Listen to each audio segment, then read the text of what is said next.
Ayun na yung ano, sa ceiling. Butasan na. Butasan na yung spotlight. Nakabitan na lang na ilaw.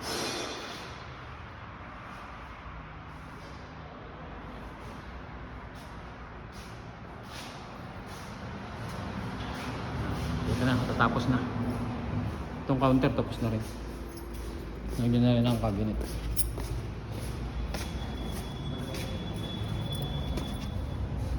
Nagyan na rin ang outlet.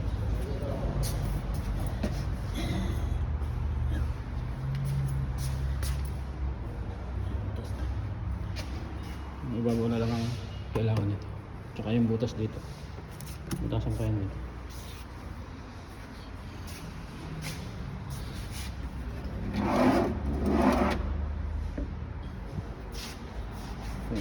Yung sa may balot dito na pinadaan yung kuryente niya. Tatapalan pa ito marble para hindi kita yung kabuli.